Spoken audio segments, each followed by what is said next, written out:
The gospel reading reminds us once again that God gave us so many gifts, so many talents. And the most fundamental talent that we receive from Him is love.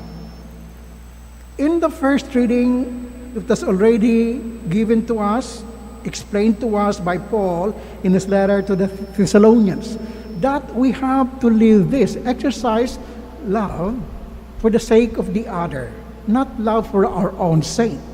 That is selfishness.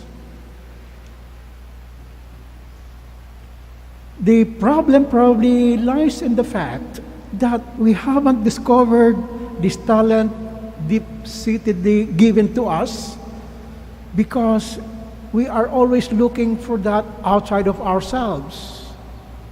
When we do that, we will go in our lifetime always searching outside of ourselves. Like the young Augustine, whose feast we celebrate today, he was always looking for that outside of himself. Then because of the so many prayers and tears of Monica, her mother, whose feast we celebrated yesterday, he was able to change his perspective and found love. He even said in his book, The Confession, he said, "Late have I loved you, beauty so ancient and so new. Late have I loved you."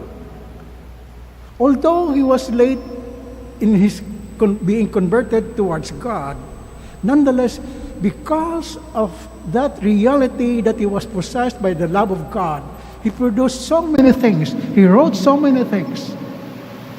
The church is rich because of that. In his confession, he said, "You were with me, but I was not with you. They held me back from far from you.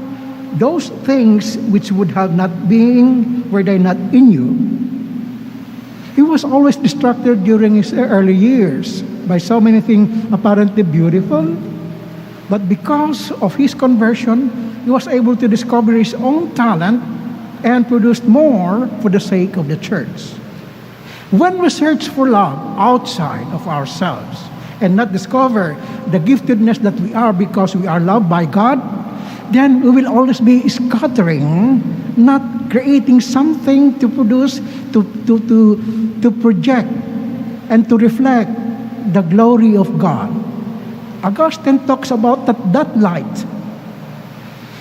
So, to honor Augustine and to show that we have that talent that we have discovered and not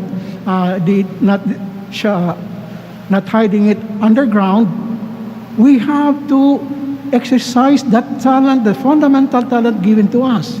The example would be Saint Therese of the Child Jesus. She loved all the small things that she was doing.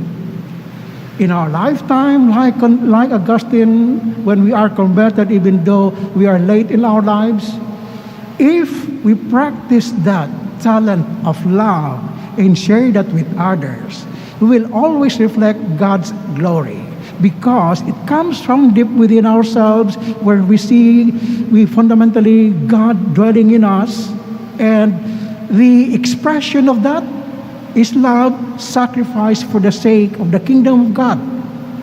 How many of us can do that? How many of us right now can really see that fundamental talent that we have and express that through service, through compassion, through empathy, through charity? Let us once again, with Augustine, reflect and find that deep-seated talent of love deep within ourselves and express that to others.